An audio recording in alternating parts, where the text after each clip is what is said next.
സഭയുടെ പൈതൃകം, സഭയുടെ പാരമ്പര്യങ്ങൾ അത് കാത്തുസൂക്ഷിക്കുവാൻ നമ്മളെല്ലാവരും ബാധ്യസ്ഥരാണ്.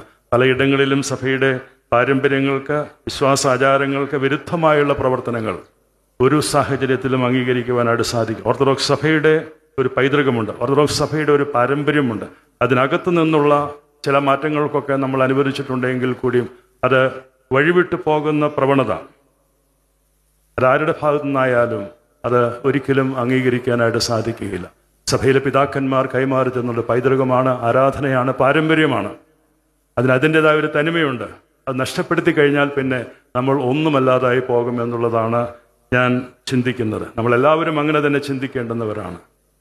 അതുകൊണ്ട് കാലങ്ങൾ മാറുന്നു, ആരാധനാക്രമങ്ങൾ മാറുന്നു, ആളുകളുടെ സ്പിരിച്വാലിറ്റിയിൽ വേരിയേഷൻസ് വരുന്നു. പക്ഷേങ്കിൽ ഓർത്തഡോക്സ് സഭ എന്നുള്ള നിലയിൽ നമുക്ക് തനതായിട്ടുള്ള ചില ശൈലികളുണ്ട്, ചില രീതികളുണ്ട്. അതിൽ ആനന്ദം കണ്ടെത്തുവാൻ, അതിൽ അർത്ഥതലങ്ങൾ കണ്ടെത്തുവാൻ, ആ വിശ്വാസം അങ്ങനെ അർത്ഥതലങ്ങളിലേക്ക് മാറ്റിയെടുക്കുവാനായിട്ട് നമുക്ക് സാധിക്കണം. അതല്ലാതെയുള്ള നൂതനമായ ആശയങ്ങൾ അതിൽ നമ്മൾ പെട്ടുപോകുന്ന സാഹചര്യം ഒരിക്കലും ഉണ്ടാവരുത്.